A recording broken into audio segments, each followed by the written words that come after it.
السلام علیکم ورحمۃ اللہ وبرکاتہ۔ روایت اور جدیدیت کے آج کے اس پروگرام میں آپ کو خوش آمدید کہتا ہوں۔ آج ہم جس ٹاپک پہ بات کرنے والے ہیں وہ بہت ہی کامنلی ڈسکس ٹاپک ہے، اور وہ ہے Islamic banking system. Islamic banking system کے حوالے سے بہت سی تفصیلات موجود ہیں، بہت سی ڈسکشنز موجود ہیں، اور ظاہر ہے کہ ہم اس ایپیسوڈ میں شاید اس کے ساتھ مکمل طور پہ انصاف نہ کر سکیں، لیکن ہماری کوشش ہوگی کہ ہم کچھ میجر اسپیکٹس کے حوالے سے ڈسکشن کریں۔ عام طور پہ وہ سوالات جو ہم سے کیے جاتے ہیں یا عام طور پہ اسلامک اسکالر سے کیے جاتے ہیں، ان سوالات کو کسی نہ کسی لیول پہ ہم ٹچ کریں، اور اس کے جو کانسیپٹ ہے یا اس کی جو جسٹ ہے، جو اس کی روح ہے خاص طور پہ، اس کے حوالے سے کچھ ڈسکشن کریں۔ ایز یوزول اس ایپیسوڈ میں میرے ساتھ ڈاکٹر حافظ محمد زبیر صاحب موجود ہیں جو ہمارے گیسٹ ہیں، اور اس حوالے سے ان کا ایک کتابچہ بھی ہے جس پہ انہوں نے اسلامک بینکنگ کے حوالے سے کچھ اپنی جو ہے خیالات اور کچھ جو ان کی سوچ ہے، یہ تھاٹ ہے، اس کو انہوں نے مرتب بھی کیا۔ تو ڈاکٹر صاحب جزاک اللہ خیر فار ٹوڈیز شو۔ اسٹارٹ کرنے سے پہلے میں چاہتا ہوں کہ ہم جنرل ایک تھوڑی سی ڈسکشن کر لیں اسپیسیفک اسپیکٹس کے اوپر آنے سے پہلے، کہ اسلامک بینکنگ سسٹم جو فار ایگزامپل کھڑا ہوا، یہ کہاں سے کھڑا ہوا، کیا اس کی تاریخ ہے، ہسٹری کیا ہے، اور خاص طور پہ کیا اس کے پیچھے کانسیپٹ کیا ہے، اور جو اسلامائزیشن آف بینکنگ سسٹم کا ایک پورا جو ایک ڈبیٹ چل رہی ہے پوری دنیا میں، خاص طور پہ اسکالرس کے درمیان بھی ایون، اس کی کیا جسٹ اور حقیقت ہے۔ جزاک اللہ خیر۔ بسم اللہ الرحمن الرحیم۔ دیکھیں، اصل میں جو بینکاری کا نظام ہے، خیر اس کی تو عمر کوئی 600-700 سال ہے، یعنی 15ویں صدی عیسوی کے آغاز میں ہی بینکاری کے نظام کا ایک طرح سے جو ہے وہ ابتدا ہو چکی تھی۔ مولانا مودودی علیہ الرحمہ کی جو کتاب ہے سود، اس میں انہوں نے جو جدید بینکاری ہے یا کنونشنل بینکنگ جسے ہم کہتے ہیں، اس کے 3 مراحل کو بیان کیا۔ اصل میں اس کو سمجھنا بہت ضروری ہے۔ اس ہسٹری کو سمجھے بغیر ہم اسلامی بینکاری کو مطلب اس طرح سے صحیح طرح سے انڈرسٹینڈ نہیں کر سکتے، کیونکہ بیسیکلی تو اسلامی بینکاری ساری کنونشنل بینکنگ سے نکلی ہے۔ بالکل صحیح۔ تو وہی عمارت ہے، وہی سٹرکچر ہے۔ تو اب اس کو تھوڑا سا ہم مطلب روشنی اس کے اوپر ڈالیں گے تاکہ اس کو سمجھنے میں ہمیں آسانی رہے۔ شروع میں ہوا کیا کہ لوگوں نے اپنا جو گولڈ تھا، اب وہ ویلیویبل چیز تھی، وہ سوناروں کے پاس، گولڈ سمتھس تھے، ان کے پاس رکھوانا شروع کیا۔ یہ ہسٹری مولانا مودودی نے بیان کی، بہرحال اسی طرح سے ہے، معاشیات والے اسی طرح سے بیان کرتے۔ اب ہوتا کیا تھا کہ سونارے اس کے بدلے میں ایک رسید دے دیتے تھے کہ اس کا اتنا گولڈ میرے پاس ہے۔ بعد میں جو ہے وہ کسی صاحب نے کوئی چیز خریدی اور اس نے اس کو رسید پکڑا دی کہ یار یہ چیز میں نے آپ سے لی ہے تو اس کی اتنی قیمت بنتی ہے، فلاں سونارے کے پاس میرا گولڈ پڑا ہے، وہاں سے جا کے لے لیں۔ اس نے جا کے لے لیا۔ اس طرح سے سوناروں کا ایک اعتماد بن گیا۔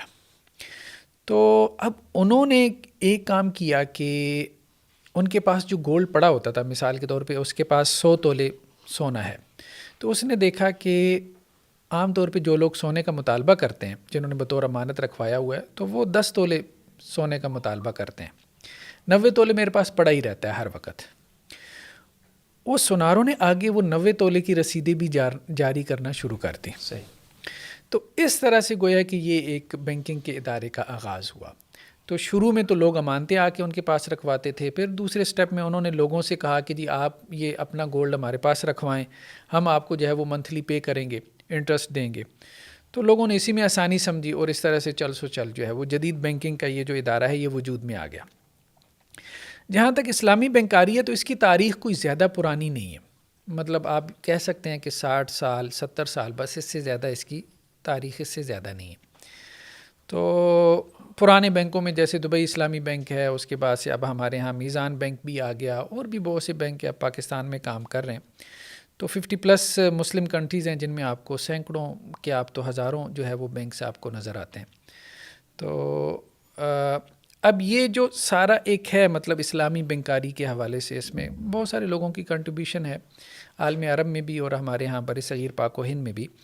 اس میں اصل ایشو یہ تھا کہ جو کنونشنل بینکنگ تھی، جیسے ہم روایتی بینکنگ کہتے ہیں، جیسے MCB ہے، HBL ہے، یا جو اور مختلف قسم کے بینکس ہیں، تو وہ چونکہ انٹرسٹ کے اوپر بیس کر رہے تھے، اور جو سود ہے اس کو ہمارے دین نے حرام قرار دیا ہے، تو ایک کوشش اور ایک ایفرٹ شروع ہوئی کہ کسی طرح سے ہم بینکنگ میں سے انٹرسٹ کو نکال دیں، اور اسی لیے اس کو غیر سودی بینکاری کہا جاتا ہے۔ بیسیکلی اسلامی بینکاری نہیں کہتے، عام طور پہ جو سمجھدار لوگ ہیں وہ اس کے لیے جو ٹرم استعمال کرتے ہیں غیر سودی، یعنی انٹرسٹ فری بینکنگ، کیونکہ وہ کہتے ہیں کہ جی اسلامی ابھی کہنا اس کو مشکل ہے۔ تو آپ انٹرسٹ فری کا جو ہے وہ سابقہ لاحقہ جو ہے وہ استعمال کر لیں. تو بیسیکلی تو کانسیپٹ یہی تھا. ہمارے ہاں بھی اب دیکھیں ایک وقت میں آ کے سپریم کورٹ نے ایک ججمنٹ ہمارے ہاں پاس کی, خاص طور پہ جو ہے کنونشنل بینکنگ کے حوالے سے, کہ یہ جو انٹرسٹ دیتے ہیں ہمارے ہاں روایتی بینکس جو ہیں یہ ربا ہے. اور پھر حکومت کو ایک جو ہے وہ ڈیڈ لائن بھی دی کہ جی آپ اتنے وقت کے اندر اندر جو ہے وہ اس کو ٹھیک کریں. اب وہ ایک بہرحال حکومتیں آتی ہیں, پھر اس کے خلاف کوئی جو ہے وہ پٹیشن دائر کر دیتی ہیں, وہ مقدمہ پھر سے جو ہے وہ ریورس ہو جاتا ہے, یہ معاملہ چلتا رہا. لیکن حکومتوں کو بھی یہ بات سمجھ میں آ گئی کہ یہ جو ہے نا ایک طرح سے کنسنسس ڈیولپ ہو چکا ہے, اجماع یا مسلمانوں کا اتفاق ہو چکا ہے کہ یہ بینکس جو کچھ دے رہے ہیں آپ کو, اور وہ خود بھی اس کو انٹرسٹ کلیم کر رہے ہیں, تو پروفٹ کے نام پہ تو وہ انٹرسٹ ہے, وہ سود ہے, وہ ربا ہے, اور وہ حرام ہے. تو ہمیں جو ہے وہ سود کو جس طرح سے قرآن نے حرام قرار دیا ہے اور اللہ اور اس کے رسول سے جنگ قرار دیا ہے, تو ہمیں اس کے لیے کوئی متبادل لانا پڑے گا. تو اس لیے بھی ہمارے ہاں جو ریاستوں نے بھی اس میں, جیسے ہمارے ہاں پاکستان میں دیکھیں تو اسٹیٹ بینک آف پاکستان نے اس میں دلچسپی کا اظہار کیا کہ اسلامی بینکاری آئے. یعنی ان کا پیچھے سے محرک کیا تھا, جو اس پہ بعض لوگوں نے گفتگو کیا, انہوں نے کہا کہ جی وہ یہ تھا کہ جی یہ جو بار بار جو ہے وہ مقدمے کھل جاتے ہیں, کبھی سپریم کورٹ میں, اس کے شرعیہ اپیلیٹ بینچ میں, فلاں جگہ پہ وفاقی شرعی عدالت, اور یہ اور وہ, تو مطلب لوگوں کو مطلب ہر سال 2 سال بعد لوگوں کو جوش چڑھتا ہے, 5-10 سال بعد پھر کوئی پٹیشن دائر ہو جاتی ہے. تو بہتر ہے کہ ہم کوئی متبادل لے ہی آئیں, اس سارے جو ہے وہ مخاصمت سے ہم جو ہے وہ جان چھڑا لیں. اب وہ خود تو متبادل لا نہیں سکتے تھے, تو جو ایک لہر چل پڑی تھی اسلامی بینکاری کے نام سے پوری دنیا میں, تو اس لیے ہمارے ہاں اسٹیٹ بینک جو ہے اس نے بھی اس کو سپورٹ کیا اور حکومتوں نے بھی اس کو سپورٹ کیا. گویا کہ ایک طرح سے یہ وہ روایتی بینکاری کا ایک متبادل لانے کی بھی ایک کاوش تھی. اگر آپ کو اس کو حکومتی نقطہ نظر سے دیکھیں, اور جو علماء اس کے لیے کاوش کر رہے ہیں ان کے نقطہ نظر سے دیکھیں, تو وہ بیسیکلی یہ چاہتے تھے کہ غیر سودی بینکاری ہمارے ہاں رواج پائے. اس میں ایک بڑی وجہ یہ بھی ہے کہ دیکھیں ہمارے جو خاص طور پہ مڈل کلاس کا طبقہ ہے, سب کے پاس کچھ نہ کچھ سیونگ ہے, مطلب جو کہیں نہ کہیں امپلائی ہے. اب وہ چاہتے ہیں کہ جی یہ سیونگ جو ہے نا کہیں نہ کہیں انویسٹ ہو جائے. کسی نے 2 لاکھ 4 لاکھ 5 10 لاکھ 15-20 لاکھ بچا کے رکھے. اب صورتحال اس وقت یہ ہے کہ آپ اپنے بھائی کو بھی کاروبار کے لیے دیتے ہیں تو وہ بھی پیسے واپس نہیں کرتا, مطلب بہانہ مار جائے گا یا یہ کہے گا کہ جی ڈوب گئے ہیں. تو اعتماد امانت نہیں کا ہے, تصور ختم, بہت ہاں اعتماد نہیں رہ گیا نا. تو وہ مضاربہ کے نام سے جو کچھ ہوا تھا, ایک مفتیان کرام کا جو سکینڈل تھا راول پنڈی کا, ہم نے دیکھا ہے کہ اربوں اس میں لوگوں کے ڈوب گئے. تو اب وہ اعتماد نہیں رہا. بینکوں نے ایک اعتماد قائم کیا ہوا تھا, تو اب اس میں ایک ضرورت تھی, لوگ پوچھتے تھے کہ جی ہم وہ اپنی سیونگ کہاں خرچ کریں. اب ایک بندہ اس کو خود کاروبار نہیں آتا, یا وہ 8 گھنٹے کی جاب کر رہا ہے, وہ مزید کیا کاروبار کرے گا, لیکن وہ چاہتا ہے کہ جی میری کچھ اور ضروریات پوری ہو جائیں, تو میں وہ اپنی سیونگ کہیں لگا دوں. یہ دیکھیں یہ ایک ضرورت تو ہے. اس کو بیسیکلی ایڈریس کرنے کے لیے پھر یہ اسلامی بینکاری کا جو ہے وہ کانسیپٹ آیا کہ جی آپ روایتی بینکوں میں نہ جائیں, وہاں تو کھلم کھلا سود ہے, اللہ اور اس کے رسول سے جنگ ہے. جب اس سے علماء روکتے تھے تو اب سوال پیدا ہوتا کہ جی متبادل کیا ہے, پھر کہاں جائیں ہم, اگر وہاں نہ جائیں تو پھر کہاں پیسے رکھیں. تو وہ پھر اس کے لیے ایک آپ کہہ لیں کہ جی متبادل کے طور پہ اسلامی بینکاری کا نظام جو ہے وہ پیش کیا گیا. اب جب یہ آیا ہے تو اس کے بارے میں اب ڈیبیٹ پیدا ہوئی, آپ کہہ لیں کہ جی علمی ڈیبیٹ, مباحثہ. اس کے نتیجے میں 3 گروپس بن گئے. ایک تو وہ ہیں کہ جو اسلامی بینکاری کی حمایت کرنے والے ہیں علماء میں, جیسے تقی عثمانی صاحب ہمارے یہاں حافظہ اللہ تعالیٰ ایک لیڈنگ پوزیشن میں ہیں, اور ان کا جو دارالعلوم کراچی ہے اس میں سینٹر آف اسلامک اکنامکس کے نام سے, یا اسی طرح انہوں نے ایک انسٹیٹیوٹ بھی بنایا ہوا ہے اسلامی بینکنگ اور اسلامک انشورنس, اپنے بچوں کو اس میں وہ ٹریننگ وغیرہ بھی دیتے ہیں. بلکہ ان کے دارالعلوم کے کئی بچوں کو میں جانتا ہوں جو کراچی یونیورسٹی سے ایم فل پی ایچ ڈی بھی کر رہے ہیں اسلامی بینکاری میں. تو خیر وہاں سے پھر یہ کافی زیادہ معاملہ پھیلا, اور شریعہ ایڈوائزر بھی ان کے ادارے سے خاص طور پہ تیار ہوئی ہے اور بینکوں کو ملے, اور یہ اسلامی بینکاری کافی بڑی اور پھیلی پھولی. اس میں خیر تقی صاحب اور ان کے خاندان کا, یا آپ کہہ لو ان کے ادارے کا ایک اچھا خاصا رول ہے. پھر ان سے وابستہ کچھ لوگ تھے, انہوں نے بھی کتابیں لکھی. خود تقی صاحب کی بھی کچھ کتابیں ہیں, جیسے an introduction to Islamic finance ہے, پھر اس کا ترجمہ بھی ہوا, مفتی زاہد صاحب نے کیا. اس کے علاوہ جو ہے وہ ہم دیکھتے ہیں ان کے ادارے کے مولانا اعجاز سمدانی صاحب ہیں, ان کی کتابیں آپ کو مل جاتی ہیں اسلامی بینکاری کے حوالے سے. اچھا, اس کا پھر رد عمل پیدا ہوا. کہ یہاں سے پھر کتابیں دوسرے طبقے سے جو اس کے اگینسٹ تھے. اب جو لوگ اسلامی بینکاری کے خلاف ہیں ان میں بھی دو گروپس ہیں, مطلب ان میں فرق کرنا بہت ضروری ہے. ایک وہ ہے جو کہتے ہیں کہ جی اسلامی بینکاری کسی طور پہ بھی درست ہے ہی نہیں, تصوری غلط ہے, مطلب تصوری غلط ہے یہ. یعنی آپ یہ نہ کہیں کہ جی اس کی پریکٹس غلط ہو رہی ہے, آبجیکٹیو اس کا ٹھیک ہے, یعنی کانسیپٹ ہی غلط ہے. یہ کانسیپٹ ہی غلط ہے. یہ ایسی ہے جیسے آپ تھانے کو ہاسپٹل بنانا چاہتے ہیں. اب تھانے کی عمارت جو ہے وہ تھانے کے لیے بنی ہے, وہ ہاسپٹل کے لیے ڈیزائن ہی نہیں کی گئی. تو اب وہاں جا کے آپ جو ہے وہ تھانے کے جیل کے اندر مریضوں کو اسٹریچر پہ لٹا کے ڈرپ پہ لگا دیں تو وہ ہاسپٹل نہیں بنے گا. تو یہ جو تھا ہمارے ہاں جیسے انصاری جو مکتب فکر ہے کراچی کے اندر ہیں, وہ خالد جامی صاحب ہیں, ان کے ساتھ اور بہت سے لوگ ہیں. اس میں ڈاکٹر زاہد صدیق مغل صاحب کی کتاب ہے اسلامی بینکاری اور جمہوریت, اس کے پس منظر کے حوالے سے انہوں نے گفتگو کی ہے.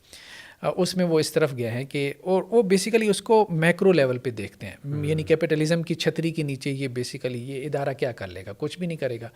تو بیسیکلی تو آپ کیپٹلزم کو سرو کر رہے ہیں. ہمارے سارے جو اسلامی یعنی آپ اسی سسٹم کے اندر ہیں, اسی سسٹم کے اندر ہیں آپ. اس کا چھوٹا سا جو ہے وہ ایک کل پرزا ہے.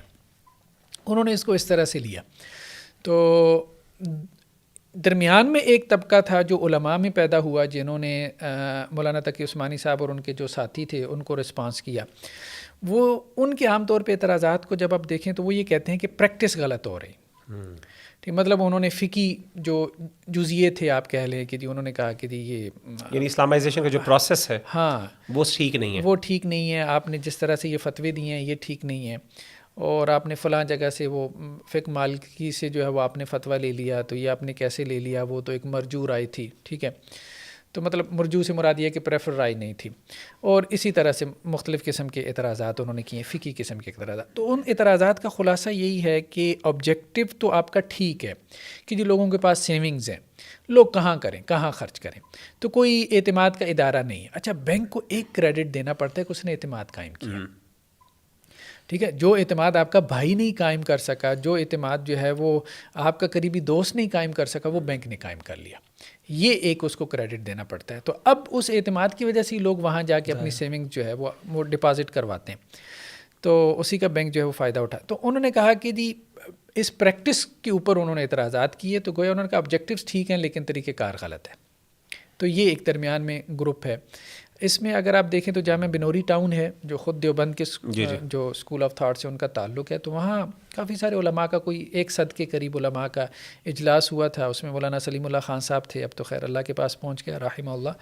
تو وہاں انہوں نے ایک جو ہے وہ فتویٰ بھی دیا تھا, اس زمانے میں اس کو کافی نشر بھی کیا گیا. پھر بعد میں اس کے اوپر ایک کتاب بھی مروجہ اسلامی بینکاری کے نام سے پبلش کی گئی. پھر تقی صاحب کی طرف سے اس کا جواب بھی آیا. تو مطلب یہ ہے کہ یہ چلتی رہی. اہل حدیث میں دیکھیں تو بہت اچھا کام ہمارے یہاں مولانا ذوالفقار صاحب نے کیا ہے دور حاضر کے جو مالی معاملات کے حوالے سے یا اسلامی معیشت اور تجارت کے حوالے سے. جو ان کی کتابیں ہیں بہت اچھی ہیں, مطلب اسلامی بینکاری پہ نقد کے حوالے سے. تو خیر یہ ساری کتابیں آپ کو کوئی, میں نے ایک وقت میں اس پہ کچھ کام کیا تھا, وہ جو آپ بتا رہے ہیں کتابچہ وہ میری ویب سائٹ پہ موجود ہے جو drhafiz.com کے نام سے. تو میں نے کوئی اس وقت کی بات ہے, میں آج سے کوئی مطلب آپ کہہ لیں کہ جی 7-8 سال پہلے شاید لکھا تھا. تو اس وقت بھی کوئی 4 درجن کتابیں تو میں نے جو پاکستان میں لکھی گئی تھیں مطلب اس وقت بھی اتنا کام ہو چکا تھا کہ کوئی 4 درجن کتابیں میرے ہاتھ آ گئی تھیں جو اسلامی بینکاری کے حق میں یا اس کے خلاف میں یا اس طرح سے لکھی گئی تھیں. تو خیر یہ ڈبیٹ تو ایک پیدا ہوئی ہے اور بڑے شد و مت سے پیدا ہوئی ہے, اور دونوں طرف سے جو ہے وہ دلائل دیے گئے. تو اب یہ ہے کہ میجورٹی آپ کہیں تو میں جس نتیجے پہ پہنچا ہوں, میجورٹی ابھی تک اسلامی بینکاری کے حق میں نہیں ہے. ہاں کچھ علماء اس کے حق میں فتویٰ دیتے ہیں. اب اس میں وہ بھی اس امید پہ بھی دیتے ہیں کہ جی یہ بہتری کی طرف ایک قدم ہے. تو آگے امید ہے کہ انشاءاللہ چل یہ معاملہ چلتا رہے. اس میں یہاں پہ میں سوال پوچھوں گا کہ یہ بات معروف ہے اور میں چاہتا ہوں کہ آپ اس کی حقیقت بیان کریں کہ کہتے ہیں کہ جی مفتی تقی عثمانی صاحب سے بھی جب بھی پوچھا جائے اس حوالے سے تو وہ خود اس کے بارے میں کچھ ملاحظات اور کنسرنز رکھتے ہیں, حالانکہ he is one of the main flag bearers of this movement in fact. لیکن وہ بھی اس کو 100%, اور یہ ایک نہیں, میں نے ملٹیپل لوگوں سے پوچھا ہے کہ ایون ان کے اپنے جو بیٹے ہیں غالباً وہ بھی مفتی ہیں, اور غالباً ایک بھائی نے تو مجھے یہاں تک کہا کہ میری ان سے پرسنل بات ہوئی اور آدھا پونا گھنٹہ ہم نے ڈسکشن کی, اور اس کے نتیجے میں وہ بھی پہنچ گئے تھے کہ دیکھیں جی یہ آپ کے پاس یہی آلٹرنیٹیو ہے اور کوئی آلٹرنیٹیو نہیں ہے، لیکن ایک مجبوری کے تحت آپ اس کو یوز کر سکتے ہیں. تو یہ بات میں اکثر سننے میں آتی ہے، تو کیا اس کی کوئی حقیقت ہے یا یہ پھر ایسی بنی بنائی بات ہے؟ دیکھیں تقی عثمانی صاحب کی طرف سے مختلف مواقع پہ کنسرن کا اظہار کیا جاتا رہا، یہ بات تو درست ہے، ٹھیک ہے. ہاں اب اس کے بعد بینکوں نے یہ کام کیا ہے کہ اخبارات کے اندر اتنے بڑے بڑے اشتہارات 100% حلال، اچھا اچھا اچھا، 100% حلال، یہ اصل میں انہوں نے یہ کام شروع کیا. یا پھر آپ کہیں کہ جی بعد میں جو ایک ینگ جنریشن آئی ہے مفتیان کرام کی جو شریعہ ایڈوائزر بھرتی ہوئی ہیں، تو پھر انہوں نے کوئی بہت شد و مت سے کہ جی یہ 100% حلال. 100% حلال تو وہ جو مارکیٹ میں بیٹھا ہے وہ بھی دعویٰ نہیں کر سکتا کہ میں 100% حلال کما رہا ہوں، مطلب کمی بیشی تو ہو جاتی ہے. تو یہ بہت ہی مبالغہ آمیز قسم کے دعوے تھے.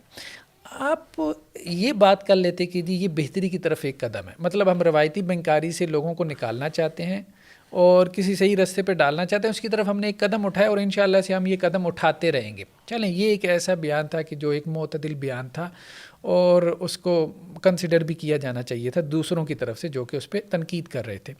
لیکن جب اس طرف سے ایسے لوگ سامنے آ گئے کہ جنہوں نے اس کو 100% حلال 100% حلال کی طرح اس کو ڈیفینڈ کرنا شروع کر دیا، اور جو اس کی مخالف تھے تو ان پہ مطلب نقد بھی کرنا شروع اس طرح سے شدت سے نقد کرنا شروع کر دی. مطلب کئی ایک کانفرنسز میں خود شریک رہا ہوں، اسلامی بینکاری کی جو انٹرنیشنل کانفرنسز رہی ہیں، تو اس میں یہ ایٹیچیوڈ رویے جب دیکھنے کو ملے تو اس سے ایک بددلی سی پیدا ہوتی ہے. صحیح. ڈاکٹر صاحب تفصیلات تو بہت ہیں، میں چلتا ہوں کوئی اسپیسیفک مسئلے کی طرف آ جاتے ہیں انشاءاللہ، پھر آخر میں کنکلوژن میں دوبارہ اس پوائنٹ کو اٹھاؤں گا انشاءاللہ، اور میں چاہوں گا کہ میں آپ کی رائے لوں اس حوالے سے. 3 مسئلے بنیادی میں سمجھتا ہوں کہ جس کو ہمیں لوگوں کے سامنے لانا چاہیے. ہم سب سے ہلکے مسئلے سے سٹارٹ کرتے ہیں، وہ ہے گاڑی کی اجارہ اسکیم جو عام طور پہ یہ اسلامک بینکس جو ہیں وہ پیش کرتے ہیں. میں چاہتا ہوں کہ آپ جنرلی اوور آل جو ہمارے پاکستان کے اندر اسپیسیفکلی خاص طور پہ جو گاڑی کی جو اسکیم ہے اس کے بارے میں آپ کے خیال میں کیا وہ شریعت کے عین مطابق ہے؟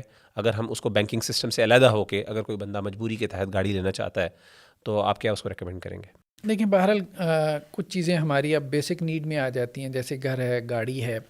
بہت لوگ مجھ سے سوال کرتے ہیں کہ کیا حافظ صاحب میزان بینک سے گاڑی لے لیں، اسلامی بینک ہے، ان کے پاس بڑے فتوے موجود ہیں. جب ہم وہاں جاتے ہیں تو وہ اس طرح سے ہمیں بتاتے ہیں.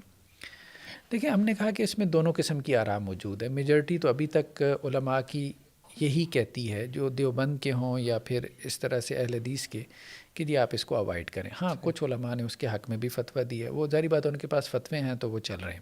اس میں اب دیکھیں ہوتا کیا ہے بیسیکلی، یہ جو ماڈل ہے اس کو وہ جو ہے وہ ماڈل کو نام دیتے ہیں اجارہ و اقتناء کا، مطلب لیز پرچیز جو ہے. آپ ایک چیز جو ہے وہ رینٹ پہ بھی دے رہے ہیں اور آپ اس کو فروخت بھی کر رہے ہیں. تو مثال کے طور پہ آپ بینک کے پاس کیا ہے، کسی بھی اسلامی بینک کے پاس اور میزان بینک کے پاس مثال کے طور پہ آپ چلے گئے اور آپ نے اسے کہا کہ جی میں نے ہونڈا سٹی لینی ہے. اب ہونڈا سٹی اگر 25 لاکھ کی ہے تو اس میں کچھ تو آپ کو مطلب فوری طور پہ ڈپازٹ مطلب اپنے طور پہ کرنا پڑے گا، 15% یا کچھ نہ کچھ آپ کو اپنی اماؤنٹ ڈالنی پڑے گی. باقی جو ہے وہ اس کے لیے بینک جو ہے وہ کیا کرے گا، اس کے لیے فائنینسنگ کرے گا. اچھا بینک اس کو فائنینسنگ کہتا نہیں ہے. بیسیکلی دیکھیں کنونشنل بینک، یہ اہم نقطہ ہے، کنونشنل بینک کا بھی اصل فنکشن کیا تھا؟ لوگوں سے پیسے لینا، مطلب لوگ اپنے کھاتے میں پیسے جمع کرواتے تھے، یہ ڈپازٹ والی سائٹ تھی.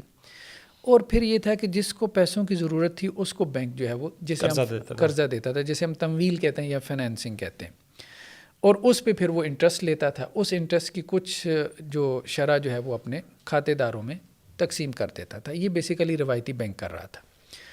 بینک بیسیکلی کوئی بزنس یا ٹریڈ یا تجارت نہیں کرتا، کاروبار نہیں کرتا، کاروباری انسٹیٹیوشن نہیں ہے. اسلامی بینکوں نے یہ کام کیا، انہوں نے کہا کہ جی وہ روایتی بینک تو کاروبار نہیں کر رہا تھا تو ہم کاروبار کر رہے ہیں. اچھا ہم نے بھی تو کوئی نہ ریٹرن لینا بھی ہے، اپنے شیئر ہولڈرز کو دینا ہے. ہاں ہم نے کاروبار کرنا ہے. اب انہوں نے کیا کیا، دیکھیں ایک تو ہے نا کہ جی آپ اگلے سے پیسہ لے رہے ہیں، ٹھیک ہے. اب وہاں روایتی بینکوں میں کیا تھا کہ آپ بطور قرض وہاں پہ رکھوا رہے ہیں، بطور امانت رکھوا رہے ہیں، اس پہ ڈیبیٹ ہے کہ وہ پیسہ قرض ہے امانت ہے، ہم اس میں نہیں جاتے. یہاں پہ یہ آپ کے ساتھ مضاربہ بیس پہ جو ہے وہ کانٹیکٹ کرتے ہیں کہ جی مضاربہ کے تحت آپ نے پیسے ان کے پاس جمع کروائیں. یعنی مضاربہ کو تھوڑا سا ایکسپلین کر دیں، مضاربہ ہے کیا؟ مضاربہ بیسیکلی یہ ہے کہ جی آپ کا پیسہ ہے، ٹھیک ہے، مثال کے طور پہ آپ رب المال ہیں، آپ کا پیسہ ہے, کیپٹل آپ کا, آپ کے پاس اسکل ہے, میرے پاس پیسہ ہے, آپ کے پاس اسکل ہے, میں آپ کو جو ہے وہ 5 لاکھ دیتا ہوں اور میں کہتا ہوں کہ جی آپ اس سے کاروبار کریں, اور جو آپ کاروبار کریں گے تو اس میں سے جو شرح جو نفع کی یا پروفٹ کی جو شرح ہوگی تو وہ ہم آپس میں تقسیم کر لیں گے. وہ کوئی بھی پرسنٹیج ہو سکتی ہے, 30 70 60 40 50 50 کچھ بھی ہو سکتی ہے. تو یہ مضاربہ ہے. یعنی مضاربہ بیسیکلی وہ ماڈل ہے کہ جس میں ایک بندہ جو ہے وہ پیسے دے رہا ہے اور دوسرے بندے کی محنت ہے, اسکل ہے, اور اس سے کاروبار جو ہے وہ جنریٹ ہو رہا ہے. تو آپ بینک کو پیسہ دے رہے ہیں اور بینک جو ہے وہ اسکل یوز کر رہا ہے, بینک اس سے جو ہے وہ آگے کاروبار کر رہا ہے. ٹھیک ہے, تو آپ نے مضاربہ کے تحت جو ہے وہ بینک کو پیسے دے دیے. بینک نے کاروبار کیا کیا؟ بینک نے کاروبار کیا مثال کے طور پہ یہ لیز پرچیز کا, ٹھیک ہے, اجارہ و اقتناء کا, یا بینک نے کام کیا کاروبار کیا مشارکہ متناقصہ, جیسے ڈیمینشنگ مشارکہ کہتے ہیں, وہ آگے آئے گی ہاؤس فنانسنگ میں, یا بینک نے کاروبار کیا مرابع کا, ٹھیک ہے, کاسٹ پلس جیسے کہتے ہیں. اچھا, اب بینک جو ہے جو یہ تو اس نے لے لیا نا, مضاربہ کے تحت پیسے لے لیے, اس پہ ہم آخر میں گفتگو کریں گے کہ مضاربہ میں کیا ایشوز ہیں. یہ تو اس نے مجھ سے آپ سے پیسے لے لیے. اب بینک نے جو آگے کاروبار کیا تو اس کے جو موڈز آف فنانسنگ ہیں اس میں بیسیکلی مین یہی ہے, ٹھیک ہے. کہیں کہیں جو ہے وہ سکوک بھی ہیں, وہ مطلب وہ ہمارے یہاں اتنا زیادہ نہیں ہے, اسلامک بانڈ جنہیں کہتے ہیں, ہم اس میں ابھی نہیں جا رہے. ہمارے یہاں زیادہ تر یہ مشارکہ اور یہ چیزیں اجارہ و اقتناء اور مرابحہ زیادہ چلتا ہے. اچھا, اب آپ بینک کے پاس گئے اور آپ نے کہا کہ جی یہ میں نے ہونڈا سٹی لینی ہے, تو بینک کہتا ہے کہ ہم آپ کو لے دیتے ہیں, ٹھیک ہے. اور بینک جو ہے وہ شو روم سے وہ 25 لاکھ کی مثال کے طور پہ ہم ابھی فرض کر رہے ہیں, 25 لاکھ کی وہ ہونڈا سٹی جو ہے وہ اٹھا لیتا ہے شو روم سے. اب اٹھاتا کہتے ہیں ہم اس کو بعد میں ڈسکس کرتے ہیں. وہاں سے اس نے 25 لاکھ کی اٹھا دی اور آپ کو دے دی, اور آپ کو بینک نے کہا کہ یہ میں نے آپ کو کرائے پہ دی ہے, صحیح, یعنی منتھلی آپ نے مجھے اس کا رینٹ پے کرنا ہے. اچھا, بینک کہتا ہے کہ جی ایک تو آپ منتھلی رینٹ پے کریں, تو جب آپ اس کا منتھلی رینٹ پے کرتے ہیں اور ایک خاص وقت گزر جاتا ہے, مطلب آپ نے 3 سال کے لیے یہ کانٹریکٹ کیا تھا یا 5 سال کے لیے کیا تھا, تو اس کانٹریکٹ میں ایک اور کانٹریکٹ ہوتا ہے کہ اس کانٹریکٹ کے خاتمے پہ, یعنی لیز کا جو کانٹریکٹ ہے آپ کا, یعنی کرائے کا, اس کے خاتمے پہ آپ جو ہے وہ بینک سے یہ گاڑی خرید لیں گے. صحیح. اچھا, اب آپ دیکھیں کہ کام شروع کیسے ہوتا ہے. کام شروع ایسے ہوتا ہے کہ آپ جب بینک کے پاس گئے ہیں اور آپ نے بینک کو کہا ہے کہ جی میں نے ہونڈا سٹی لینی ہے. پہلی بات تو یہ ہے کہ بینک کوئی کاروبار نہیں کر رہا, اس کے پاس کوئی شو رومز نہیں ہیں, کوئی گاڑیاں نہیں کھڑی, اسے تو خرید کے لینی ہے. اس نے آپ کی ڈیمانڈ پہ جو ہے وہ گاڑی خریدنی ہے, یعنی جب آپ ڈیمانڈ شو کریں گے تو وہ چیز خریدے گا. اب اس پہ جو مخالف پارٹی ہے وہ کیا اعتراض کرتی ہے کہ لا تبیع ما لیس عندک, جو آپ کے پاس ہے نہیں آپ اس کی ٹرانزیکشن کیسے کر سکتے ہیں, ہاں آپ اس کو نہ بیچیں. تو خیر بہرحال اب بینک نے وہ خود سے جا کے نہیں اٹھائی, صرف اس کے لیے فنانسنگ کی, مطلب بات سمجھنے کی ہے, کیونکہ گاڑی کا ماڈل بھی آپ نے بتایا, گاڑی کا کلر کون سا ہونا چاہیے, اسپیسیفیکیشن بھی, ایون کہ بینک بعض اوقات یہ بھی کرتے ہیں, بلکہ اکثر اوقات یہی کرتے ہیں کہ وہ آپ کو کہتے ہیں کہ جی بھائی یہ پیسے پکڑو اور میرے ایجنٹ بن کے شو روم میں جا کے لے لو, شو روم میں جا کے گاڑی لے لو. اب اس نے اس کے ایجنٹ بن کے, یعنی وہی جو کسٹمر ہے, ٹھیک ہے, وہی بینک کا پہلے ایجنٹ بن کے وہاں گاڑی اٹھاتا ہے. تو بعض اوقات بعض بینک جو ہے وہ سیکنڈ ہینڈ گاڑیاں بھی, اور اس طرح سے ڈپینڈ کرتا ہے. تو اس میں آپ کی مرضی ظاہری بات ہے, ول اور خواہش وغیرہ آپ کی شامل ہو جاتی ہے. تو آپ نے بینک کے بہاف پہ ایجنٹ بن کے وہ گاڑی لے لی. جب آپ نے گاڑی وہ لے لی تو اب اس کے بعد بینک کہتا ہے کہ اب آپ جو ہے وہ ہم ایک کانٹریکٹ کرتے ہیں, ایجنٹی والا معاملہ تو ختم ہو گیا, اب ہم کانٹریکٹ کرتے ہیں کہ آپ مجھ سے یہ لیز پہ لے لیں, کرائے پہ لے لیں. اب آپ نے اس سے کرائے پہ لے لی. اب 5 سال پورے ہو گئے یا 7 سال تھے یا 10 سال تھے, جو بھی کانٹریکٹ تھا, اس کے بعد بینک نے جو ہے وہ ایک نامینل جو پرائس ہے اس کے اوپر 10 روپے 20 روپے یا پھر 1000 آپ کو وہ گاڑی بیچ دی, وہ اس کی مارکیٹ پرائس نہیں تھی. اگر آپ میزان بینک کی ویب سائٹ پہ جائیں یا کسی بھی اسلامی بینک کی ویب سائٹ پہ جائیں تو وہاں کیلکولیٹرز لگے ہیں. صحیح, یہ اہم چیز ہے. آپ نے کار فنانسنگ کروانی ہے, ٹھیک ہے, کار لیزنگ کے لیے آپ نے وہاں سے کچھ پیسے لینے, تو وہ کیلکولیٹرز لگے ہیں. وہ کیلکولیٹر ساری چیز آپ کو کیلکولیٹ کر کے دے دیتے ہیں. صحیح. ٹھیک ہے, ہر مہینے کے اعتبار سے. ان کیلکولیٹرز کو آپ دیکھیں تو وہاں آپ کو صاف نظر آتا ہے کہ یہ جو رینٹ کیلکولیٹ کیا جا رہا ہے, بلکہ وہ بعض جگہ پہ تو لکھا بھی ہوتا ہے کہ اس میں پیچھے جو یارڈ سٹک ہے, یعنی جس کے اوپر وہ اس رینٹ کو کیلکولیٹ کر رہے ہیں, معیار, وہ جو معیار ہے وہ کائبور ہے. کائبور سے مراد عام طور پہ کراچی انٹر بینک جو آفر ریٹ ہوتا ہے, یعنی انٹرسٹ کا ریٹ. ہاں, بینک جو آپس میں ایک دوسرے کے ساتھ لین دین کرتے ہیں جس انٹرسٹ ریٹ کے اوپر, وہ 13-14% جو ہے, 13-14% جو ہے. تو عام طور پہ اس سے وہ سب چیزیں جو ہے وہ کیلکولیٹ کر رہے ہوتے ہیں. تو ایک تو اعتراض اس کے اوپر یہ بھی کیا جاتا ہے کہ آپ نے جو سودی پیمانہ تھا اسی کو استعمال کیا. ہاں, سودی پیمانے کو استعمال کیا آپ نے اس کو کاروبار شو کرنے کے لیے. تو بظاہر وہ رینٹ ہے, ٹھیک ہے, لیکن رینٹ طے کیسے ہو رہا ہے؟ سودی معیار کی بنیاد. سودی معیار کی بنیاد پہ طے ہو رہا ہے, کائبور کی بنیاد پہ یا لائبور یا اس طرح کے اور بھی جتنے ہیں وہ سودی معیارات ہیں.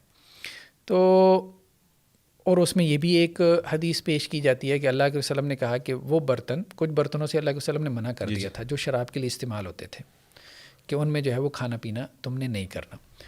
تو گویا کہ وہ معیارات جو کہ سود کے لیے استعمال ہو رہے ہیں, جو یارڈ سٹکس, ان کو آپ اس کے لیے استعمال نہیں کر سکتے. ایک تو انہوں نے یہ بھی بات کہی ہے کہ اس سے یہ لگتا ہے کہ جی یہ کام جو ہے وہ بزنس نہیں ہے, یہ بیسیکلی وہی معاملہ ہے, صرف آپ نے اصطلاحات کو چینج کر دیا, مطلب ان کی ٹرمز جو ہے وہ آپ نے چینج. میرا خیال ہے جو لوگ اوور آل اس سسٹم کو غلط سمجھتے ہیں ان کی ایک یہ بہت بڑی دلیل ہے. وہ کہتے ہیں کہ اگر آپ ڈیٹیلز میں جائیں تو الٹیمیٹلی پیچھے معیارات سب کچھ وہی ہے, اور اس کی ایک مثال آپ نے مثال کے طور پیش کر دی. اس کی مثال یہی. اچھا, اس میں یہ بھی ہے کہ جی دیکھیں, بات یہ ہے کہ اس میں آپ جب چیزوں کو کیلکولیٹ کرتے ہیں نا, تو آپ زیادہ تو پے کر رہے ہیں. اب آپ نے جو زیادہ پے کیا ہے یہ کیا پے کیا ہے, ٹھیک ہے, تو اس میں وہ کہتے ہیں جی یہ آپ نے رینٹ پے کیا ہے. تو اب وہ رینٹ مثال کے طور پہ اگر آپ ایسا کریں نا کہ ایک دفعہ میں نے بھی کیلکولیشن کی تھی میزان بینک کی اور کسی اور کنونشنل بینک کی, اب مجھے یاد نہیں ہے. بہرحال آپ جائیں HBL پہ چلے جائیں, یا سب نے اب تو کیلکولیٹر لگائے ہیں. صحیح. مثال کے طور پہ کہہ رہا ہوں کہ اگر آپ نے جو ہے وہ 25 لاکھ جو ہے اس کے اوپر میزان بینک کو اگر آپ نے 10 لاکھ پے کیا ہے, تو دوسرا جو کنونشنل بینک ہے اس کے اوپر آپ سے کوئی 9 لاکھ چارج کر رہا ہوگا, 9.5, یعنی وہاں پہ وہ آپ کو سستا پڑ رہا ہوتا ہے کنونشنل بینک جو ہے, وہی کار لیزنگ کے اوپر. اس کا یہ جواب یہ دیتے ہیں کہ جی بات یہ ہے کہ یہ حلال ہے, تو حلال میں تو آپ کو برداشت کرنا پڑے گا, مطلب ظاہری بات ہے اس میں. اچھا, اس میں ایک اور جو کھیل تماشا ہوا ہے اس کو تو خیر بہرحال اسلامی بینکاری والے بھی کھیل تماشا کہتے ہیں. ایک تو یہ ہے کہ یہ اسلامی بینکس ہیں, میزان بینک, ٹھیک ہے, فل فلیج اسلامی بینکس ہیں. پھر ایک کام دوسرے لیول پہ یہ ہوا کہ جو کنونشنل بینکس تھے انہوں نے اپنی اسلامک برانچز کھول لی. بالکل ٹھیک, آپ سمجھ جی ایسا ہی ہے, ٹھیک ہے, آلموسٹ ہر بینک کی اسلامک برانچ ہر ایک نے, انہوں نے کہا کہ جی ہمارا کسٹمر ان کے پاس کیوں جائے. بالکل صحیح. پھر تیسرے لیول پہ اچھا وہ برانچ بھی فل فلیج اسلامی تھی. صحیح ہے, آپ سمجھ رہے ہیں. پھر تیسرے لیول پہ ایک کام یہ ہوا کہ انہوں نے اسلامک ونڈوز کھول لی. اسلامک ونڈو میں وہ برانچ بھی اسلامی نہیں ہے. اسلامک ونڈو کیا ہے, مثال کے طور پہ جس HBL کے بینک میں میرا اکاؤنٹ ہے, اب وہ ظاہری بات ہے سیلری پرسن ہوں تو وہ وہاں تو آتا ہے. وہاں کیا تماشا ہے کہ انہوں نے اسلامی بینکاری کی فتوے لگائی ہیں, وہ برانچ کنونشنل بینکنگ کی ہے. صحیح. انہوں نے اندر اسلامی بینکاری کے فتوے لگائی ہیں. آپ اس ٹیبل پہ بیٹھیں تو کنونشنل بینک کے تحت آپ کار لیزنگ کروا لیں, HBL کی ایک ہی برانچ کی ایک ہی چھت کے نیچے. اور اگر آپ نے جو ہے وہ اسلامی طریقے سے گاڑی لینی ہے تو آپ اس کرسی سے اٹھ کے اس کرسی پہ آ جائیں, ساتھ والی جو کرسی پڑی ہے, اور وہاں بیٹھ کے ایک دوسرا فارم فل کر دیں. یعنی اسلامی بینکاری کو انہوں نے اتنا آسان کر دیا ہے کہ اس کرسی سے اٹھ کے آپ اس کرسی پہ آ گئے تو آپ کنونشنل سے اسلامک بینکنگ تک کا آپ نے پورا سفر طے کر لیا, صرف فارم چینج ہوا, اور ایک ہی بینک کی ایک ہی چھت کے نیچے یہ سارا کام ہو رہا ہے. سبحان اللہ. تو اس میں نے بعض اسلامی بینکس والوں سے بات کی تھی, تو انہوں نے کہا کہ ہم بھی سمجھتے ہیں کہ یہ سارا کچھ غلط ہو رہا ہے, اور ہم جو ہے وہ اس طرح سے یہ کریں گے وہ کریں گے, ہم اس کے خلاف بڑا کام کر رہے ہیں, یہ اسلامک ونڈوز کھولنے کی اجازت نہیں ہونی چاہیے, یہ وہ. اب ظاہری بات ہے وہ اس طرح سے بھی سوچتے ہیں کہ ہمارا کسٹمر ان کی طرح. تو خیر کہنے کا مقصد یہ ہے کہ اسٹیٹ بینک نے ابھی تک تو اس کو الاؤ اس لیے کیا ہوا ہے کہ یہ سارے جو ہے نا اسلامی بینکس بن جائیں. اب راتوں رات جیسے وہ پوری رومن امپائر جو ہے وہ بت پرست سے جو ہے وہ کرسچن بن گئی تھی, تو اب یہ تو ایک کلک کے فاصلے کے اوپر ہے ان کا اسلامی بینک بننا. صحیح بات یہی ہے, کنونشنل بینک سے اسلامی بینکنگ کی طرف جانا ایک کلک کے فاصلے کے اوپر ہے. مطلب اس کو اتنا جو ہے وہ آسان بنا دیا گیا. میرے خیال میں یہ اتنا زیادہ اس کی جو ہے نا وہ اس کو سادہ لوہی کے ساتھ جس طرح سے کیا گیا, اور پھر ہر اسکول آف تھاٹ میں سے ینگ قسم کے جو مفتی آ گئے, اور ہر بینک کو جو جس طرح سے وہ ایک تھوک کے حساب سے اویلیبل ہو گئے, تو اس سے مسائل جو ہے وہ بہت زیادہ بڑے ہیں, اس سے مسائل حل نہیں ہوئے. تو اب کیا ہے بہرحال. ڈاکٹر صاحب تو پھر خلاصہ یعنی وہ کار کے حوالے سے جو ہم نے بات سٹارٹ کی تھی, یعنی آپ نے اس میں بتایا کہ چونکہ وہ جو رینٹ کا نام ہے بیسکلی وہ پرائمریلی چونکہ وہ اسٹینڈرڈ اور معیار وہی ہے جو کہ سود کا ہے, تو اسی لیے ہم اس کو قابل اعتماد نہیں سمجھتے چاہے کوئی بھی بینک وہ کر رہا ہو. اگر فار ایگزامپل اگر وہ معیار چینج کر لیتے ہیں تو پھر ہم کوئی گنجائش نکل سکتی ہے اس حوالے سے آپ کے خیال میں؟ دیکھیں اصل میں بات یہ ہے کہ بینک اس طرف آتے نہیں ہیں. ہاں ہمیں یہ کہتے ہیں کہ جی پھر متبادل کیا. دیکھیں ہمارے تو جتنے بھی پروگرامز ہوتے ہیں ہم اس میں متبادل کی بات کرتے ہیں. اب پیچھے ہم نے مونیٹائزیشن پہ کیا تو ہم نے ایک متبادل ماڈل دیا. اب لوگ آئیں اس کی طرف, کمیونٹی آئے, یا اس کا ایک اور متبادل ماڈل یہ بھی ہو سکتا ہے کہ جی آپ کوئی اسلامی لوگوں سے ایڈ لے کے اپنے اس میں ویڈیوز میں ڈال سکتے ہیں. متبادل بڑے ہوتے ہیں, آپ اس پہ ورکنگ کریں. اسی طرح اس کا بھی متبادل ہے. کئی اسلامی بینکس والوں سے میری گفتگو ہوئی تو میں نے انہیں یہی کہا, دیکھیں بات یہ آپ کو فتوے چاہیے, ٹھیک ہے, ہم لوگ آپ کے حق میں فتوے دینے کو تیار ہیں. ہم یہ نہیں کہہ رہے کہ پورا ایگزسٹنس ماڈل گرا دیں, آپ اس میں کچھ تو چینجز کریں نا. بالکل صحیح ہے. وہ جو تقی صاحب کہتے تھے کہ جی ایک قدم ہے پھر یہ دوسرا قدم بڑھائیں گے, 20 سال ہو گئے, آپ دوسرا قدم بڑھانے کو تیار ہی نہیں ہے کیونکہ آپ کا رسک بڑھتا ہے. صحیح. اب یہ ایسا کرنے کو تیار نہیں ہے. دیکھیں اگر یہ اتنا کر لیں مثال کے طور پہ کہ شو رومز کھول لیں, شو رومز میں جو ہے وہ گاڑیاں کھڑی کر دیں, کر سکتے ہیں, بینک سے پاس اتنا پیسہ ہوتا ہے وہ کر سکتے ہیں. قسطوں پہ جو بے ہے, اتنا بڑا ایج ان کو حاصل ہے کہ قسطوں پہ جو بے ہے, بے بالتقسیط جسے کہتے ہیں, آپ نے کسی کو ادھار پہ جو ہے وہ چیز فروخت کی ہے, تقریباً تمام علماء یہ فتویٰ دیتے ہیں, بریلوی, دیوبندی, اہل حدیث, سب بھی, کہ اس کی اجازت ہے, اس کی اجازت ہے کہ آپ قسطوں پہ بے کر کے زیادہ چارج کر سکتے ہیں. ویسے ڈاکٹر صاحب یہ بھی محل نظام مسئلہ ہے, میرا خیال ہے اس پہ بھی ہم ایک دن انشاءاللہ کوئی ایپیسوڈ ڈسکشن کر لیں گے, اس پہ کریں گے. لیکن میجورٹی, آپ کی بات درست ہے کہ میجورٹی اس کے قائل ہے علماء کی. تو اب یہ ہے کہ وہاں وہ یہ کام کر سکتے ہیں کہ اس کو ایک ریئل ٹریڈ بنائیں نا, ایک حقیقی تجارت بنائیں, ٹھیک ہے, اس میں گاڑیاں کھڑی کریں. یہ نہیں کہ میں آیا ہوں, میری ضرورت ہے, اب وہ کر وہی کام رہے ہیں جو کنونشنل بینک کر رہا ہے کہ وہ انویسٹر ہے. بینک یہاں پہ ٹریڈر نہیں ہے, انویسٹر ہے. وہ بیسیکلی مجھے پیسے دے رہا ہے گاڑی خریدنے کے لیے, صحیح, اور اس پیسے کے اگینسٹ وہ کیا کر رہا ہے, چارج کر رہا ہے, ٹھیک ہے, صحیح, وہی جو کنونشنل بینک کر رہا تھا. تو اب انہوں نے درمیان میں کہا کہ جی نہیں پروڈکٹ انوالو ہوگی. پروڈکٹ تو ہیلے بہانے سے انوالو ہوئی ہے نا, تو وہ تو وہی بات ہے کہ ضرورت کے تحت فروخت ہو رہی ہے, بینک حقیقت میں کوئی تجارت نہیں کر رہا. تو اسی طرح اگر کوئی بندہ اس نے شو روم کھولا ہوا ہے اور اس نے 20-25 گاڑیاں وہاں کھڑی کی ہوئی ہیں, اور گاڑی کی قیمت جو ہے وہ مارکیٹ میں مثال کے طور پہ ہونڈا سٹی کی قیمت 25 لاکھ ہے, اور وہ کہتا ہے کہ جی آپ نے قسطوں پہ 3 سال کے لیے لے کے جانی ہے. اب اس کی ظاہری بات ہے کرنسی ڈی ویلیو تو ہوتی ہے, اور اس کے اگینسٹ اگر وہ 30 لاکھ بھی چارج کرتا ہے, ٹھیک ہے, تو کوئی حرج نہیں ہے. اس میں عام طور پہ فتویٰ دیتے کیونکہ یہ حقیقت میں بے کر رہا ہے, یہ مارکیٹ میں بیٹھا ہے, یہ تجارت کر رہا ہے, یہ تاجر ہے. بینک بیسیکلی تاجر نہیں ہے, ٹریڈر نہیں ہے, بزنس مین نہیں ہے, وہ فائنینسر ہے. لیکن وہ اس کو ماننے کو تیار نہیں. وہ کہتا ہے میں تاجر بن گیا ہوں, مطلب گاڑی آپ کو خرید کے دے کے میں تاجر بن گیا ہوں. یہ بیسیکلی اس مسئلے کو دیکھنے کے 2 اینگلز ہیں, ٹھیک ہے. جنہوں نے جواز کا فتویٰ دیا انہوں نے کہا کہ یہ ٹریڈر بن گیا ہے یہ کانٹیکٹ کرنے سے, یعنی انہوں نے اس کی ایک ظاہری صورت کو دیکھ لیا. دوسروں نے کہا کہ نہیں, اسپرٹ کو دیکھو, روح کو دیکھو, وہ ٹریڈر نہیں ہے, وہ انویسٹر, وہ تو جو اسی کو وہ ایجنٹ بنا کے کہہ رہا ہے کہ جی گاڑی خرید کے لاؤ. وہ جو جب وہ گاڑی خرید کے لایا تو اسی سے رینٹ کا معاہدہ کر لیا, اسی سے رینٹ کا معاہدہ کر لیا, تو اس کے بعد جو ہے وہ اسی سے بے کا معاہدہ کر لیا. ٹھیک ہے. ڈاکٹر صاحب اس کا مطلب کنکلوژن یہی ہے کہ قسطوں کے حوالے سے اوائڈ کیا جائے, نمبر 1. اچھا, دوسری چیز ڈاکٹر صاحب, چونکہ بہت سی اور بھی 2 اور چیزیں ڈسکس کرنا چاہ رہا ہوں میں آپ کے ساتھ, تو انشاءاللہ اس کو تھوڑا سا ہم کرتے ہیں. دوسری چیز میں چاہ رہا ہوں کہ یہ جو گھروں کو جو فار ایگزامپل گھر لیتے ہیں, یہ بھی اب بنیادی ضرورت میں سے آتا ہے, بیسک نیڈس میں سے ہے. تو اس حوالے سے جو بینکس آفر کر رہے ہیں آج کل Islamic banks for example Pakistan میں، اس کے حوالے سے آپ کا کیا خیال ہے؟ دیکھیں اس میں ہاؤس فائنینسنگ میں جو ہے جیسے وہ ڈیمینشنگ مشارکہ کہتے ہیں، اس میں بھی یہی ہوتا ہے. مثال کے طور پہ میں بینک کے پاس گیا ہوں، میں نے کہا جی میرے پاس پلاٹ ہے، کتنے کا ہے؟ 50 لاکھ کا، 5 ملین کا، میں نے اس پہ کنسٹرکشن کرنی ہے. ٹھیک ہے، کتنا خرچہ آئے گا؟ 5 ملین آئے گا. بینک کہے گا آپ کے پاس کتنا ہے؟ میں نے کہا جی میرے پاس 10 لاکھ ہے. تو بینک کہتا ہے جی میں 40 لاکھ ڈال دیتا ہوں. ٹھیک ہے، لیکن وہ کہتا ہے اب ہم اس گھر میں مشارک بن گئے. جب ہم اس گھر میں مشارک بن گئے ہیں، پارٹنرز، ہاں پارٹنرز بن گئے مثال کے طور پہ. اب یہ ہم یوں کرتے ہیں، آسانی کے لیے اس مثال کو یوں لے لیتے ہیں کہ پلاٹ میں بھی بینک نے 40 لاکھ ڈال دیا. ٹھیک ہے، تو مطلب 80 لاکھ بینک کا ہے، 20 لاکھ میرا ہے، پلاٹ پلس کنسٹرکشن میں 20% میرا ہو گیا، 80% اس کا ہو گیا. اب بینک کہتا ہے کہ جی 80% میرا ہے. ایک تو یہ ہے کہ 80% کا مجھے رینٹ دو، اور دوسرا یہ 80% مجھ سے خریدتے رہو، ساتھ ساتھ قسطیں واپس کرتے رہو. تو ہر مہینے تم مجھے یہ واپس کرتے رہو. اس کی پیمنٹ قسطیں بھی اس نے بنا دی، مطلب یونٹس بنا دیے، اور پھر ساتھ میں یونٹس کے حساب سے اس نے کرایہ بھی جو ہے وہ کیلکولیٹ کرنا شروع کر دیا.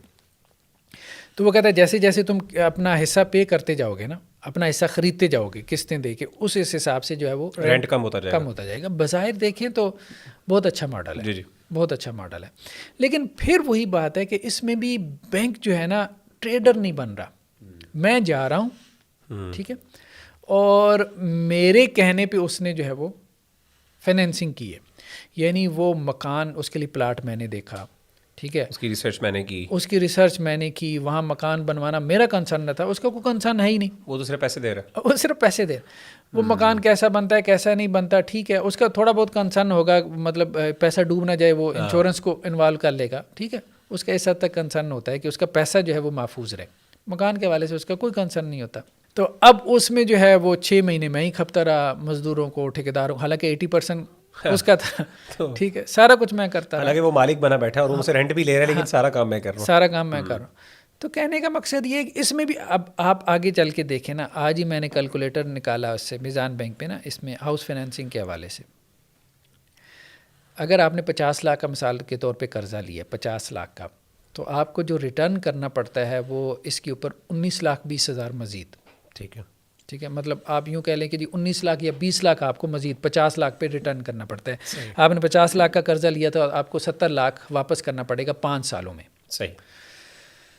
اب اس میں ایک مسئلہ یہ ہے کہ پہلے 15 ماہ تو وہ آپ سے رینٹ لیتے ہیں. یعنی ایک بات ذہن میں رکھیں کہ انہوں نے آج آپ کو مثال کے طور پہ قرضہ دیا. اچھا، قرضے میں بھی وہ کہتے ہیں کہ جی کتنی قسطوں میں لینا ہے. مثال کے طور پہ میں کہتا ہوں جی میں نے 2 قسطوں میں لینا ہے، 25 لاکھ. صحیح. آج انہوں نے مجھے 25 لاکھ دے دیا، کل مکان تو نہیں نا کھڑا ہو جائے گا. ٹھیک ہے، مہینے بعد رینٹ شروع ہو جائے گا. اللہ اکبر، یعنی بھی کوئی چیز وجود میں بھی نہیں آئی. ہاں، مطلب مکان بے شک میں نے زمین بھی نہیں خریدی، لیکن رینٹ میں دینا شروع ہو گیا. رینٹ دینا شروع کر دیں گے آپ. سبحان اللہ. تو آپ مکان بنتے بنتے 6 ماہ تو لگیں گے نا کم از کم. بعض اوقات کوئی ابھی کووڈ کی سچویشن فار ایگزامپل آ گئی، آپ کو مزدور نہیں مل رہا، آپ کو تو 6 مہینے کا رینٹ پڑے گا. آج جا کے دیکھیں میزان بینک کے ویب سائٹ پہ آپ جائیں، کیلکولیٹر لگائیں، آپ اگلے مہینے سے وہ رینٹ آپ کو بنا کے دے رہے ہیں، ڈیٹیل جو آپ کو دے رہے ہیں. صحیح. ٹھیک ہے، اور 15 ماہ تک آپ کا رینٹ چل رہا ہے. اس کے بعد 15 ماہ کے بعد آپ نے قسط پے کرنی ہے. یعنی 15 ماہ تک آپ نے صرف رینٹ پے کرنا ہے، اس کے بعد آپ نے قسط پے کرنی ہے تاکہ آپ کا رینٹ پھر کم ہو. مطلب انہوں نے ساری کیلکولیشن کی ہوئی ہے. سبحان اللہ. آپ سمجھ رہے ہیں بات؟ وہ ساری کیلکولیشن اس طرح جس طرح کار لیزنگ میں انہوں نے پوری کیلکولیشن کی ہوئی تھی کہ بھائی یہ ہمارا 13-14% جو بنتا تھا کنونشنل بینکنگ میں وہ ہمیں واپس مل جائے. اب ہم نے اس کو ایک کنٹریکٹ ختم ہوا لیزنگ کا، اب ہم نے اس کو بیچ کے نا وہ مطلب اتنی قیمت پہ بیچنا ہے کہ وہ ہمارا پورا ہو جائے سارا حساب کتاب، مارکیٹ ویلیو کچھ بھی نہیں دیکھنی. اچھا، اسی طرح یہاں پہ بھی انہوں نے کیا. اگر یہاں پہ بینک ٹریڈر ہوتا فار ایگزامپل، تو پھر کیا کس طریقے سے بینک ڈیل کرتا؟ دیکھیں ملک ریاض نے ٹھیک ہے سوسائٹیز بنائی ہیں نا. جی. بھائی آپ زمینیں خریدیں، ٹھیک ہے، ان کو ڈیولپ کریں، سڑکیں نکالیں، سیوریج کا نظام ڈالیں، پلاٹنگ کریں. آپ کو 5 لاکھ میں پلاٹ پڑا ہے، آپ 50 کا بیچیں، کون منع کرے گا؟ آپ بات سمجھ رہے ہیں؟ لیکن یہ کام تو کرنا نہیں. مطلب جتنے ہمارے ہاں سوسائٹیز بنا کے بیچنے والے ہیں، ملک ریاض سے بڑا کاروباری آدمی کون ہے مجھے بتائیں؟ صحیح. اربوں خربوں کمانے والا کون ہے؟ لیکن وہ ریئل بزنس، ٹھیک ہے اس میں جو کرپشن ہے ہم اس کو نہیں، ہم صرف بزنس کی میتھڈ کی بات کر رہے ہیں. تو میتھڈ میں دیکھیں، اصل میں طریقہ کار یہی ہے کہ بینک کو چاہیے کہ جگہیں خریدے، جگہیں خرید کے ان کو ڈیولپ کرے، ڈیولپ کر کے بیچے، پلاٹنگ کر کے بیچے. کس نے منع کیا؟ گھر بنا کے لوگ بیچتے ہیں سوسائٹیز والے. اگر وہ گھر فار ایگزامپل اسی سچویشن میں اگر وہ گھر بنا لیتا ہے، بینک گھر بنا دیتا ہے اور وہ کہتا ہے آپ کو تب پیسے چارج ہوں گے جب گھر بن جائے گا، آپ اس میں شفٹ ہو جائیں گے اور اس کے بعد پھر میں آپ سے رینٹ لینا شروع کروں گا اور اس کے بعد جیسے جیسے آپ دیتے رہیں گے آپ کا رینٹ کم ہوتا جائے گا، تو پھر یہ چیز سینسیبل یعنی سینسیبل ہوتی لگتی ہے. دیکھیں اس میں آپ یوں کہہ سکتے ہیں کہ کچھ چیزوں کو انہوں نے ایڈریس کر لیا، وہ مزید بہتری کی طرف چلے گئے. لیکن اس میں ایک بات اور ہے، شریعت ہمیں یہ کہتی ہے کہ آپ ریئل میں ٹریڈ کریں، حقیقی تجارت کی طرف آئیں. تو بینک کو حقیقی تجارت کی طرف آنا چاہیے. مطلب یہ کہتے ہیں کہ متبادل کیا ہے، آپ یہ کہتے ہیں جی سارا کچھ بند کر دو. ہم نہیں کہہ رہے آپ سارا کچھ بند کرو، ہم یہ کہہ رہے ہیں کہ بس آپ ایک شو روم کھول لو اور یہی اپنا ایگزسٹنگ ماڈل چلاتے رہو. ہم یہ کہہ رہے ہیں کہ آپ ایک سوسائٹی ڈیولپ کر کے پلاٹنگ کر کے پلاٹس بیچو، ان پہ گھر بنا کے بیچو. 5 لاکھ آپ کو پڑ رہا ہے، 50 کا بیچو قسطوں پہ، ٹھیک ہے. لیکن یہ ہے کہ ریئل ٹریڈ نظر آنی چاہیے. آپ کے نزدیک جو سارا جو مجھے سمجھ آ رہی ہے وہ یہ ہے کہ آپ کے نزدیک جو بینکنگ ماڈل جو کرنٹلی ہے، جو ایون اسلامک بینکنگ، اس کا بھی کنونشنل یا آلٹرنیٹیو آپ کے نزدیک ساری کاغذی کاروائی ہے. ٹھیک ہے، کاغذی کاروائی یعنی سارا کاروبار وہ کاغذوں میں کر رہے ہیں نا. وہی بات ہے کہ ریالٹی میں وہ چیز ریالٹی میں کچھ ایگزسٹ نہیں کر رہا. ریالٹی میں اگر کوئی کاروبار کر رہا ہے تو وہ وہی ہے کہ جس کو وہ فائنینس کر رہے ہیں. صحیح ہے، مطلب وہی وہ بھی کاروبار نہیں کر رہا، وہ بھی اپنی ضرورت پوری کر رہا ہے. مطلب کار لیزنگ میں یا ہاؤس فائنینسنگ میں وہ اپنی ضرورت پوری کر رہا ہے، کاروبار وہ بھی نہیں. وہ بینک سے بزنس تھوڑی کر رہا ہے، وہ بھی بزنس نہیں کر رہا، بینک بھی نہیں کر رہا. صحیح ہے، بینک تو صرف پیسہ دے رہا ہے، باقی سارے آپ کی ذمہ داری ہے. میں نے اور وہ سیکیور کر رہا ہے اپنے پیسے کو کسی لیول پہ. ایگزیکٹلی یہی چیز کنونشنل بینک کرتا ہے، موڈ چینج ہوتا ہے. ڈاکٹر صاحب تیسری چیز کی طرف آتا ہوں میں، وہ ہے ذرا اس سے بڑی چیز میں آبویس ہے، وہ ہے مرابحہ کا جیسے سسٹم، جیسے آپ نے بیان کیا، اشارہ بھی کیا اس کی طرف. اور وہ ہے کہ مثال کے طور پہ جو یہ بینک یہ جو لون لیے جاتے ہیں بڑے بڑے کارخانے لگانے میں، اب یہ بھی ایک بڑا کامن سوال ہے لوگوں کا. خاص لوگ کچھ بزنس ٹو بزنس کچھ لوگ ہوتے ہیں جو بیسک لیول کا تھوڑا بہت کیپٹل لینا چاہتے ہیں، کچھ ہوتے ہیں جو زیادہ کرنا چاہتے ہیں. تو اس حوالے سے جو کنونشن یعنی اسلامک بینکنگ ہے فار ایگزامپل، وہ کیا چیز آفر کری اور اس کے بارے میں شریعت کیا کہتی ہے؟ دیکھیں نا، مرابہ بیسیکلی کہتے ہیں کہ جی آپ کسی کو نا اپنی قیمت خرید بتا دیں. صحیح ہے، مرابہ اس کو کہتے ہیں، رب سے نکلا ہے. رب کہتے ہیں پروفٹ کو. یعنی آپ کہیں کہ جی بھائی یہ مجھے 100 روپے میں پڑا ہے، آپ کو میں 110 کا دوں گا، 10 روپے میری جو ہے نا اس میں، جیسے عام طور پہ دکاندار کرتے ہیں. ٹھیک ہے، پتہ نہیں وہ سچ بولتے ہیں کہ نہیں، لیکن عورتوں کے ساتھ وہ اسی طرح سے چلتے ہیں، باجی اس میں نا 10 روپے کا مجھے نفع ہے. صحیح، ٹھیک ہے، اس کو بے مرابہ کہتے ہیں. یہ تو وہ تھی جو ہمارے یہاں چلی آ رہی تھی. بینکوں نے یہ کام جو ہے نا وہ نہیں کیا، بینکوں نے اس کو موڈیفائی کیا. اس کو موڈیفائی کیا، اس میں کوئی حرج نہیں تھا. کاسٹ پلس جو ہے وہ پروفٹ جسے کہتے ہیں آپ، کہ آپ یہ کہتے ہیں جی اتنی کاسٹ آئی ہے، اتنا میں نے اس پہ پروفٹ رکھا ہے، اور آپ اپنے کسٹمر کو بتا دیں کہ جی میں نے اتنا پروفٹ رکھا ہے، یہ میرا مارجن ہے، اس میں کوئی حرج نہیں ہے. لیکن بینکوں نے جو اس میں کام کیا نا، بینکوں نے یہ کیا کہ جی انہوں نے کہا کہ یہ سارا کام پھر اسی طرح سے ہو رہا ہے کہ ایک کسٹمر آ رہا ہے اور وہ کہہ رہا ہے کہ میں نے انڈسٹری لگانی ہے، یا میں نے سریا خریدنا ہے، یا میں نے فلاں مطلب میرا کاروبار ہے، اس کے لیے مجھے یہ اکوپمنٹ چاہیے، یہ مشینری چاہیے. تو بینک کہتا ہے ٹھیک ہے میں لے دیتا ہوں. تو وہی معاملہ یہ ہے کہ بینک وہاں پہ بھی فائنینسنگ ہی کر رہا ہے. ٹھیک ہے، اور یہاں پہ وہ کہتا ہے کہ جی اچھا یہ مجھے مارکیٹ سے جو ہے 10 لاکھ کی مل رہی ہے، تو تمہیں میں دے رہا ہوں مطلب 10,10,000 کی یا 11 لاکھ کی دے رہا ہوں. ٹھیک ہے، تو اس کو وہ کہہ رہا ہے کاسٹ پلس پروفٹ. یعنی جو اس کی ڈیمانڈ پہ وہ چیز اٹھا کے، وہی معاملہ لا تب ما لیس عندک. تو لیکن اس کو پھر بینک لے رہا ہے قسطوں میں دے رہا ہے اس کو، یعنی اسے جو پیسے ریٹرن لے رہا ہے وہ پھر وہی اسی طریقے سے قسطوں میں لے رہا ہے، واپس انسٹالمنٹس میں، انسٹالمنٹس پہ اس پہ واپس لے رہا ہے. ٹھیک ہے، تو یہ نہیں کہنے کا مطلب ہے کہ وہی مسئلے یہاں پہ بھی ادھر اپلائی ہوتے ہیں. یعنی یہ تینوں چیزوں میں بینک کا ماڈل جو میں آپ کی باتوں سے سمجھا وہ یہی ہے کہ بینک کسی جگہ پہ بھی ایک ٹریڈر کے طور پہ نہیں آ رہا، ریئل ٹریڈ نہیں کر رہا، بلکہ لوگ اس کے پاس آتے ہیں کسی، چاہے وہ گاڑی خریدنی ہو، چاہے گھر لگانا ہو، گھر بنانا ہو یا خریدنا ہو، یا پھر اس طریقے سے کوئی کارخانہ یا کوئی اکوپمنٹ یا کوئی ایسٹس خریدنے ہوں، وہ آتا ہے بینک اس کو اس کی ڈیمانڈ کے مطابق جیسے وہ کہتا ہے وہ پیسے دے دیتا ہے. اور لیکن ان بکس میں وہ اپنے آپ کو ایز اے ٹریڈر لے کے آنا کہ شو کر رہا ہے، لیکن ریالٹی میں وہ پیسے پکڑا دیتا ہے، کہتا ہے کہ اور اپنی سیکیورٹی کر لیتا ہے کہ واپس اس طریقے سے پیسے ہوں گے، باقی آپ اس کا جو مرضی جا کے کرنا ہے کر لو. اصطلاحات ساری انہوں نے فقہی استعمال کی اور شریعہ سے لی ہیں، لیکن ہم وہی کہہ رہے ہیں نا کہ کاروبار ہے لیکن سارا کاغذوں میں ہے. ریئل میں کوئی کاروبار نہیں ہے. اچھا اس کے لیے جو دوسری طرف سے اعتراضات آئے ہیں نا علماء کے جو لوگ اس کے خلاف ہیں اسلامی بینکاری کی, انہوں نے کہا کہ جی یہ بیسیکلی مطلب ایک سخت اصطلاح استعمال کیا انہوں نے کہا یہ بیسیکلی ہیلا بینکس ہیں.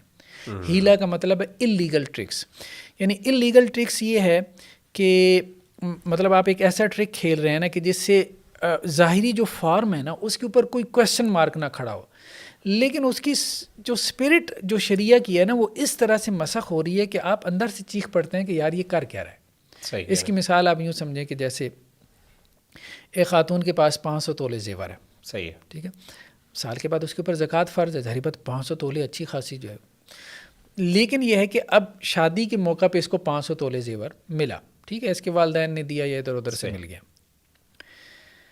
ابھی سال پورا نہیں ہوا تھا, 11 ماہ, سال کے بعد زکوٰۃ ہوگی, تو 11 ماہ گزرے تھے, تو اس خاتون نے کیا کیا کہ جی وہ زیور اپنے شوہر کو دے دیا کہ میں نے تمہیں دے دیا, ہبہ کیا, گفٹ کیا. اب آج کی ڈیٹ میں شوہر مالک بن گیا اس زیور کا, خاتون مالک نہیں رہی, خاتون کے اوپر زکوٰۃ نہیں ہے, شوہر آج مالک بنا ہے, اس کے اوپر بھی زکوٰۃ نہیں ہے. اس کو تو سال بعد ہوگی, اس کو سال بعد ہوگی. یہ کیا کرتا ہے 11 ماہ کے بعد بیوی کو واپس کہتا ہے کہ میں نے تمہیں 500 تولے ہبہ کیا.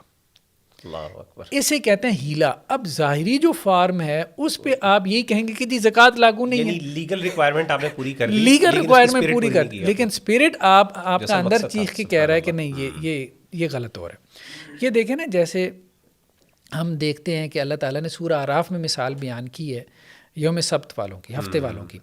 وہ جو سمندر کے کنارے جو ہے وہ ایک بستی تھی یہودیوں کی, تو اللہ تعالیٰ نے جو ہے وہ ان کو منع کیا کہ ہفتے والے دن تم نے مچھلیاں نہیں پکڑنی, عبادت کرنی ہے. تو اب انہوں نے کیا کام کیا کہ انہوں نے ظاہری صورت تو حکم کی پوری کر دی کہ انہوں نے وہ چھوٹے چھوٹے تالاب بنا لیے سمندر کے کنارے. تو وہ مچھلی جو ہے نا ہفتے والے دن آتی تھی تو وہ اس کو ہانگ کے تالابوں میں لے آتے تھے, نالیاں نکال کے نا, اور پکڑتے تھے جا کے اتوار والے دن.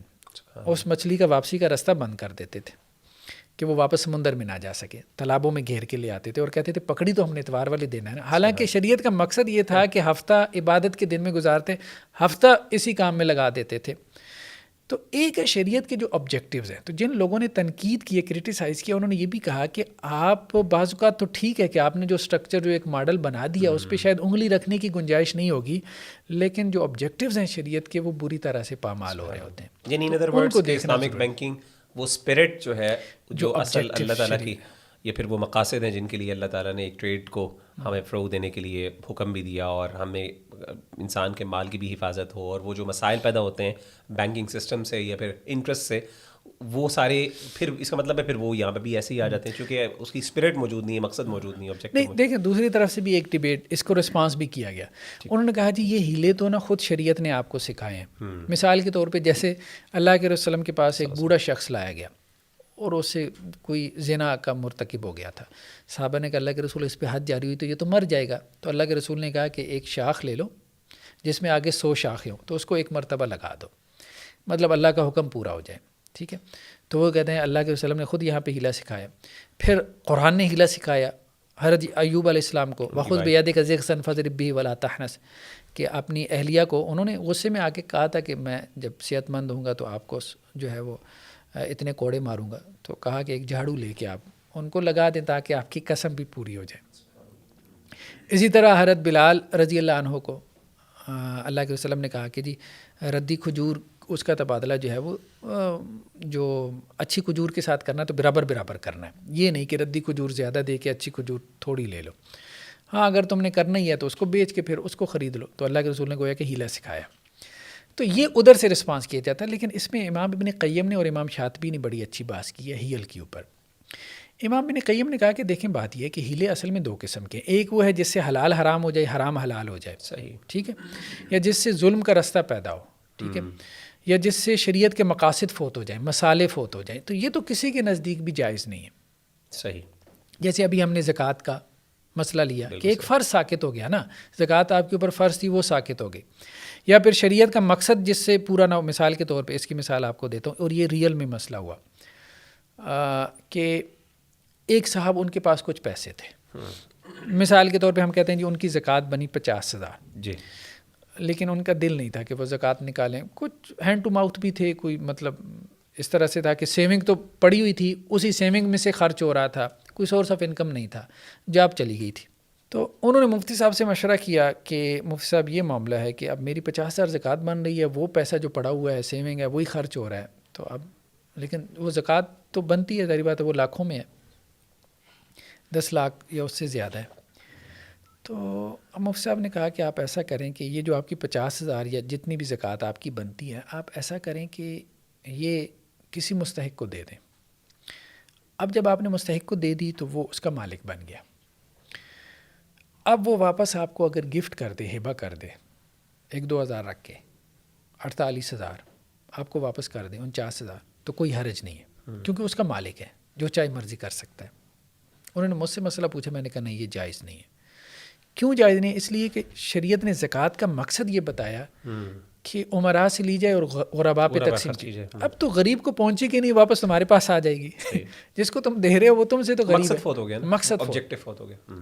تو یہ نہیں، وہ جو مثالیں بیان کرتے ہیں نا، اس میں تو یہ ہے کہ ایک آدمی کے اوپر جو ہے وہ آپ کہہ لیں کہ جی بہت زیادہ اس کے اوپر ایک بوجھ، اوور برڈن ہو رہا ہے، جسے ہم کہتے ہیں جی تکلیف ما لا یطاق، ٹھیک ہے، وہ زنا کا بھی جو کیس ہے، اسی طرح سے جو دوسرا ہے ایوب علیہ السلام کی بیوی اہلیہ کا بھی جو کیس ہے، تکلیف ما لا یطاق ہے۔ تو وہ تکلیف ما لا یطاق دور کرنے کے لیے اگر کوئی انبیئریبل کوئی اس قسم کی جو ہے وہ تکلیف ہے، تو اس کو دور کرنے کے لیے اگر کوئی اس قسم کا کر لیا جائے تو اس کی کوئی چلیں گنجائش نکلتی ہے۔ لیکن یہ ہے کہ حلال حرام ہو جائے، حرام حلال ہو جائے، یا فرض ساقط ہو جائے، یا شریعت کے جو مقاصد اور مصالح فوت ہو جائیں، اس قسم کی ہیلے کی تو ہمیں شریعت میں کوئی مثال بھی نہیں ملتی۔ تو یہ اس میں تو ڈاکٹر صاحب اس میں کنکلوژن کی طرف آتے ہیں انشاءاللہ۔ تو اس پوری بحث کے بعد میں پھر اسی پوائنٹ پر آؤں گا کہ اگر آپ ایک خلاصتاً آخری بات میں یہ بتا دیں کہ اوور آل بینکنگ سسٹم کے حوالے سے اور یہ جو مثالیں، اس کی روشنی میں آپ کے خیال میں اسلامک بینکنگ کی طرف جانا چاہیے، اس میں کس لیول تک انگیج ہونا چاہیے، یا پھر بالکل ہی اوائڈ کرنا چاہیے؟ آپ کا کیا خیال ہے؟ یہ اگر انسان اگر مجبور ہو جائے، ضرورت مند ہو، تو کس لیول پہ جا سکتا ہے، کیا کر سکتا ہے؟ دیکھیں بات یہ ہے کہ اوور آل جنرل بات ہم یہی کہیں گے کہ جی بچنا چاہیے اس سے، ٹھیک ہے، ہاں، کار لیزنگ ہو یا ہاؤس فنانسنگ ہو، اس سے بچنا چاہیے، اوائڈ کرنا چاہیے۔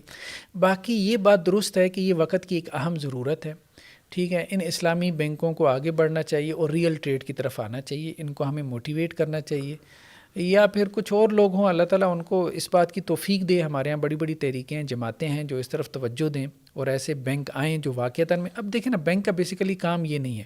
ہمارے یہاں علیحدہ سے ایک مضاربہ ایکٹ موجود ہے کہ مضاربہ کمپنیز ہوتی ہیں جو بیسیکلی کاروبار کرتی ہیں، تو مضاربہ کمپنیز بنا لیں، لیکن یہ وقت کی ایک ضرورت ہے، لوگوں کے پاس سیونگز ہیں، اس کے لیے کوئی متبادل ماڈل ہونا چاہیے۔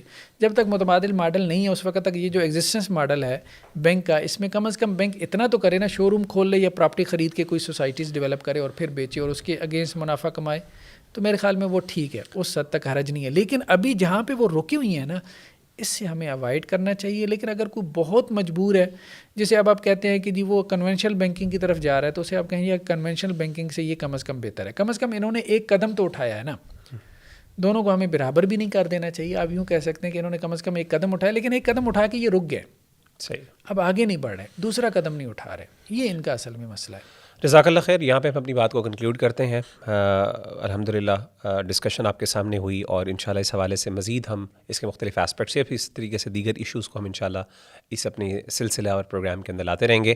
تو جزاک اللہ خیر، ملتے ہیں اگلے ایپیسوڈ میں۔ السلام علیکم ورحمۃ اللہ وبرکاتہ۔